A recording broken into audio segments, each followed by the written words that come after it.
ओम श्री राधा कृष्णाभ्यां नमः। श्री गुरुचरणकमलेभ्यो नमः। ओम ऐं महासरस्वत्यै नमः। सर्वेभ्यो देवेभ्यो नमः। सर्वाभ्यो देवीभ्यो नमः। सभी आत्मीय स्वजनों को यथोचित नमन।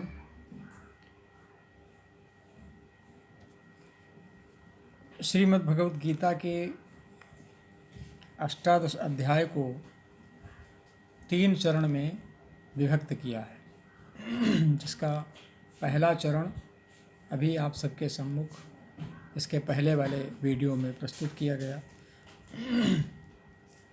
और अब दूसरा चरण।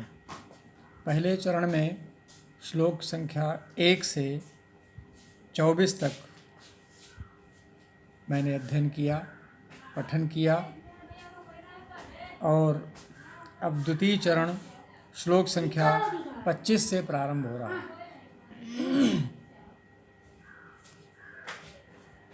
अनुबंधं क्षयं हिंसाम् अनवेक्ष्य च पौरुषं मोहादारभ्यते कर्म यत्तत्तामसमुच्यते। भगवान श्री कृष्ण अर्जुन से कह रहे थे, जो कर्म बहुत परिश्रम से युक्त हो, भोगों को चाहने वाले पुरुषों द्वारा हो, अहंकार युक्त पुरुषों द्वारा हो, उसे राजस कहा गया है। और अब तामस कर्म की विवेचना कर रहे हैं। अनुबंधम क्षयम हिंसाम अनवेक्ष्य च पौरुषम मोहादारभ्यते कर्म यत्तत्तामसमुच्यते। अर्थात जो कर्म परिणाम, हानि, हिंसा और सामर्थ्य को न विचार कर केवल अज्ञान से आरंभ किया जाता है, वह तामस कहा जाता है। मुक्त संगो अनहंवादी धृत्युत्साह समन्वितः सिद्ध सिद्ध्योर निर्विकारः कर्ता सात्विक उच्यते। अब कर्ता के विषय में बता रहे हैं। जो कर्ता संगरहित, अहंकार के वचन न बोलने वाला, धैर्य और उत्साह से युक्त तथा कार्य के सिद्ध होने और न होने में हर्ष शोक आदि विकारों से रहित है, वह सात्विक कहा जाता है। रागी कर्म फल प्रेप्सुर्लुब्धो हिंसात्मको शुचिः हर्ष शोकान्वितः कर्ता राजस परिकीर्तितः। जो कर्ता आसक्ति से युक्त हो, कर्मों के फल को चाहने वाला हो, लोभी और दूसरों को कष्ट देने के स्वभाव वाला, अशुद्धाचारी और हर्ष शोक से लिप्त हो, ऐसा कर्ता राजस कर्ता कहा गया, जिसे हर्ष भी व्याप्त करता हो और शोक भी संतप्त करता हो। अयुक्त प्राकृत स्तब्ध शठो नैष्कृतिकोलसः विषादी दीर्घसूत्री च कर्ता तामस उच्यते। अकर्तो अयुक्त प्राकृत स्तब्ध, जो कर्ता अयुक्त है, शिक्षा से रहित, घमंडी, धूर्त और दूसरों की जीविका का नाश करने वाला तथा शोक करने वाला, आलसी और दीर्घसूत्री है, यह अवगुण जिसमें हैं, ऐसा कर्ता तामस कहा जाता है। बुद्धेर्भेदं धृतेश्चैव गुणतस्त्रिविधं शृणु प्रोच्यमानमशेषेण पृथक्त्वेन धनंजय। हे धनंजय, अब तू बुद्धि का और धृति का भी गुणों के अनुसार 3 प्रकार का भेद मेरे द्वारा संपूर्णता से विभाग पूर्वक कहा जाने वाला सुन। भगवान श्री कृष्ण बुद्धि के और धृति के भेद कह रहे हैं। प्रवृत्तिं च निवृत्तिं च कार्याकार्ये भयाभये बंधम मोक्षम च या वेत्ति बुद्धि सा पार्थ सात्विकी। अर्थात हे पार्थ, जो बुद्धि प्रवृत्ति मार्ग और निवृत्ति मार्ग को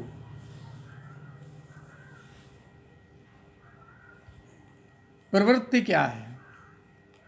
गृहस्थ में रहते हुए फल और आसक्ति को त्याग कर भगवद अर्पण बुद्धि से केवल लोक शिक्षा के लिए राजा जनक की भांति बरतने का नाम प्रवृत्ति मार्ग है। फल आसक्ति से रहित होते हुए और सर्वहित की कामना करते हुए जो व्यवहार करता है उस आचरण को प्रवृत्ति का आचरण अर्थात उस मार्ग को प्रवृत्ति मार्ग कहा गया है। और निवृत्ति क्या है? देहाभिमान को त्याग दिया, केवल सच्चिदानंद घन परमात्मा में एक ही भाव से स्थित हो गए। श्री शुकदेव जी और सनकादिकों की भांति संसार से उपराम होने का स्वभाव और इस प्रकार से विचरने का नाम निवृत्ति मार्ग है। तो प्रवृत्ति मार्ग और निवृत्ति मार्ग को, कर्तव्य और अकर्तव्य को, भय और अभय को तथा बंधन और मोक्ष को यथार्थ जान जाती है जो बुद्धि, वह बुद्धि सात्विकी है। यया धर्मम धर्मम च कार्यम चाकार्यमेव च अयथावत् प्रजानाति बुद्धि सा पार्थ राजसी।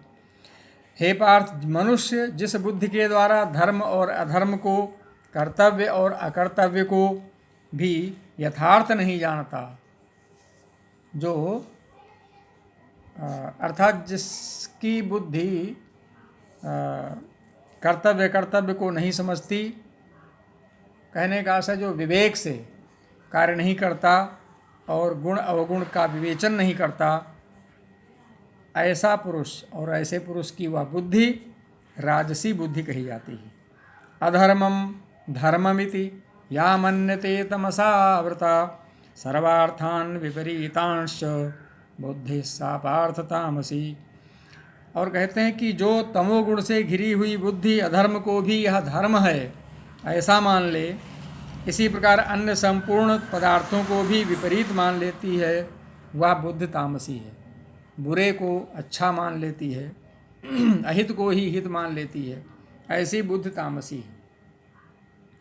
धृत्या यया धारयते मनः प्राणेन्द्रिय क्रियाः योगेनाव्यभिचारिण्या धृतिः सा पार्थ सात्विकी। हे पार्थ, जिस अव्यभिचारिणी धारण शक्ति से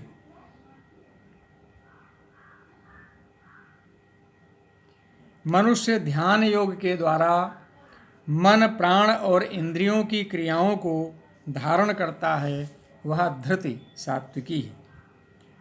भगवत विषय के सिवाय अन्य सांसारिक विषयों को धारण करना ही व्यभिचार दोष है। भगवत विषय के सिवाय अन्य सांसारिक विषय को धारण करना यही व्यभिचार दोष है। और इस दोष से जो रहित अर्थात जो सांसारिक विषयों से विरक्त है, ऐसी धारणा अव्यभिचारिणी धारणा है। यया तु धर्म कामार्थान धृत्या धारयते अर्जुन प्रसंगेन फलाकांक्षी धृतिः सा पार्थ राजसी। परंतु हे प्रथापुत्र अर्जुन,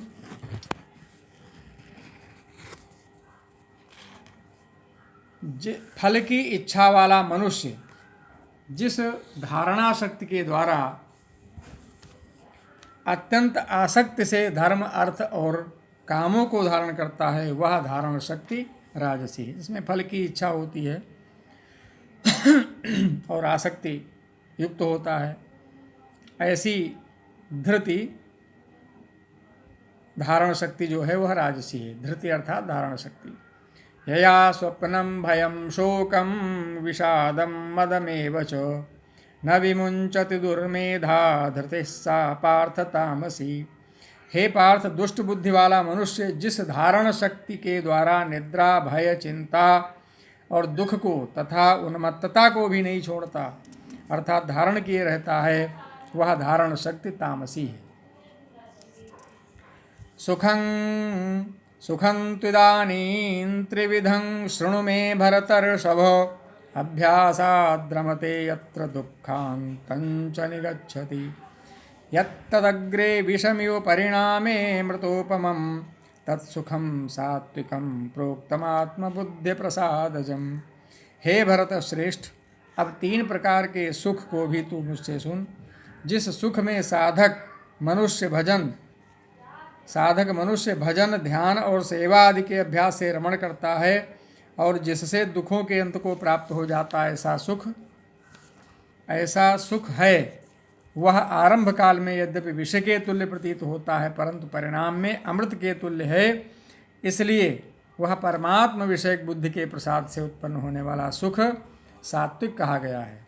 सात्विक सुख में पहले क्लेश भले ही हो परंतु अंत में सुख ही प्राप्त होता है। विषयेन्द्रिय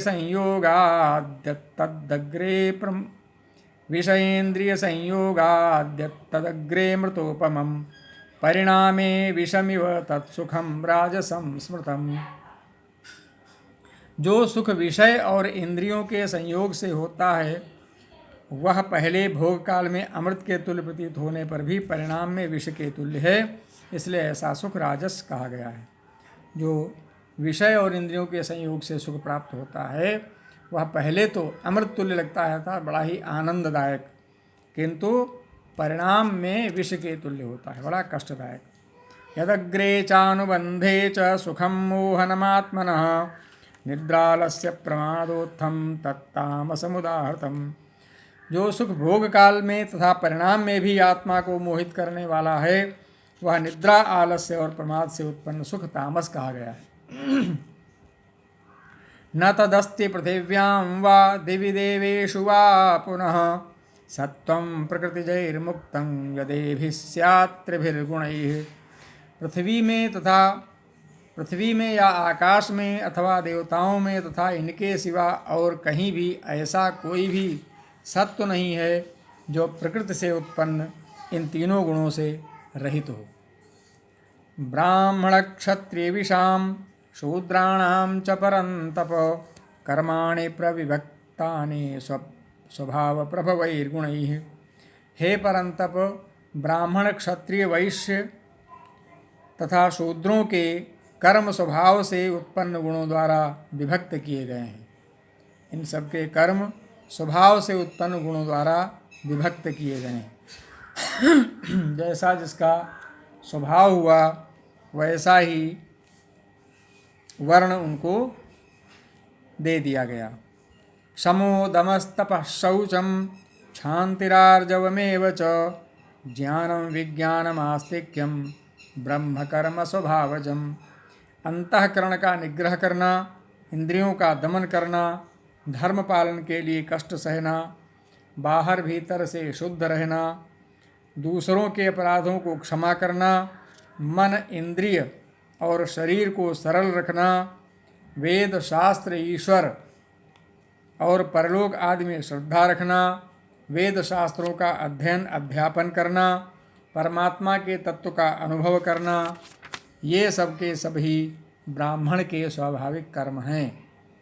शौर्यं तेजो धृतिर्दाक्ष्यं युद्धे चाप्यपलायनं दानमीश्वर भावश्च क्षात्रं कर्म स्वभावजम्।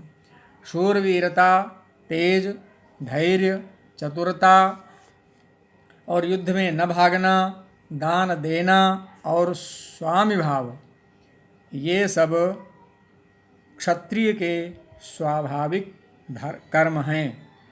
कृषि गौरक्ष्य वाणिज्यम वैश्य कर्म स्वभावजम परिचर्यात्मकं कर्म शूद्रस्यापि स्वभावजम।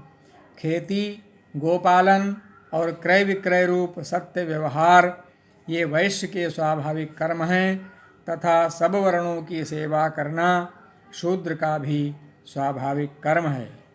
स्वे स्वे कर्मण्यभिरतः संसिद्धिं लभते नरः स्वकर्म निरतः सिद्धिं यथा विन्दति तच्छृणु। अपने अपने स्वाभाविक कर्मों में तत्परता से लगा हुआ मनुष्य भगवत प्राप्ति रूप परम सिद्धि को प्राप्त हो जाता है। अपने स्वाभाविक कर्म में लगा हुआ मनुष्य जिस प्रकार से कर्म करके परम सिद्धि को प्राप्त होता है, उस विधि को तो सुन। कहते हैं यतः प्रवृत्तिर्भूतानां येन सर्वमिदं ततं स्वकर्मणा तमभ्यर्च्य सिद्धिं विन्दति मानवः। जिस परमेश्वर से संपूर्ण प्राणियों की उत्पत्ति हुई और जिससे यह समस्त जगत व्याप्त है, उस परमेश्वर की अपने स्वाभाविक कर्मों द्वारा पूजा करके मनुष्य परम सिद्धि को प्राप्त हो जाता है। श्रेयान् स्वधर्मो विगुणः परधर्मात् स्वनुष्ठितात् स्वभावनियतं कर्म कुर्वन्नाप्नोति किल्बिषम्। अच्छी प्रकार आचरण किए हुए दूसरे के धर्म से गुण रहित भी अपना धर्म श्रेष्ठ है, क्योंकि स्वभाव से नियत किए हुए स्वधर्म रूप कर्म को करता हुआ मनुष्य पाप को प्राप्त नहीं होता। सहजं कर्म कौन्तेय सदोषमपि न त्यजेत् सर्वारंभा हि दोषेण धूमेनाग्निरिवावृताः। अतएव हे कुंती पुत्र, दोषयुक्त होने पर भी सहज कर्म को नहीं त्यागना चाहिए। स्वाभाविक कर्म जो हैं उन्हें त्यागना नहीं चाहिए,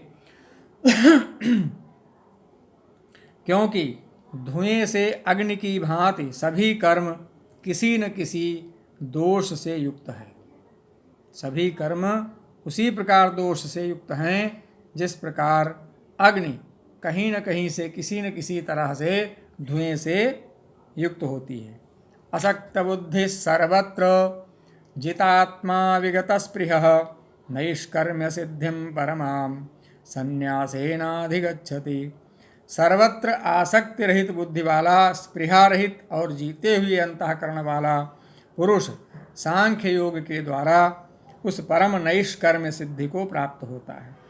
सिद्धिं प्राप्तो यथा ब्रह्म तथाप्नोति निबोध में समासेनैव कौन्तेय निष्ठा ज्ञानस्य या परा।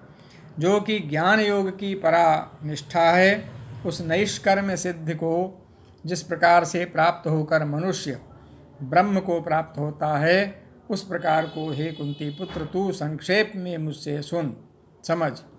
बुद्ध्या विशुद्ध्या युक्तो धृत्यात्मानं नियम्य च शब्दादीन् विषयान् त्यक्त्वा रागद्वेषौ विद्वस्य च विविक्तसेवी लघ्वाशी यतवाक्कायमानसः ध्यानयोगपरो नित्यं वैराग्यं समुपाश्रितः। अहंकारं बलं दर्पं कामं क्रोधं परिग्रहं विमुच्य निर्ममः शांतो ब्रह्मभूयाय कल्पते।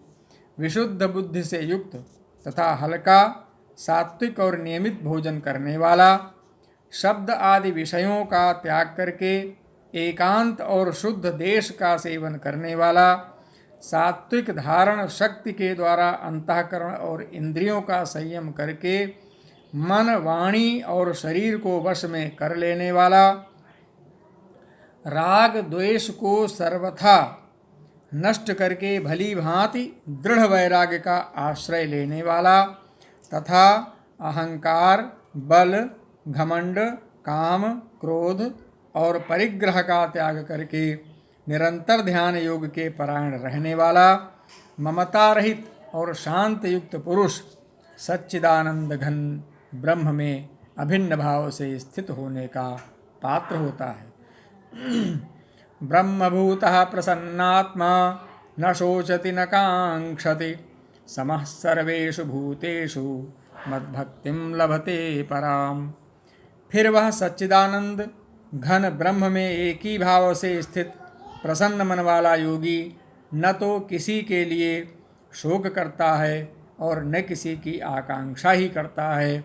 ऐसा समस्त प्राणियों में समभाव वाला योगी मेरी पराभक्ति को प्राप्त हो जाता है। भक्त्या मामभिजानाति यावान्यश्चास्मि तत्त्वतः ततो मां तत्त्वतो ज्ञात्वा विशते तदनंतरम। उस पराभक्ति के द्वारा वह मुझ परमात्मा को मैं जो हूँ और जितना हूँ ठीक वैसा का वैसा तत्व से जान लेता है तथा उस भक्ति से मुझको तत्व से जानकर तत्काल ही मुझ में प्रविष्ट हो जाता है। सर्वकर्माण्यपि यदा सदा कुर्वाणो मद्व्यपाश्रयः मत्प्रसादादवाप्नोति शाश्वतं पदमव्ययम्। मेरे परायण हुआ कर्मयोगी तो संपूर्ण कर्मों को सदा करता हुआ भी मेरी कृपा से सनातन अविनाशी परम पद को प्राप्त हो जाता है। बोलिए श्री वृंदावन बिहारी लाल की जय। ओम शांति।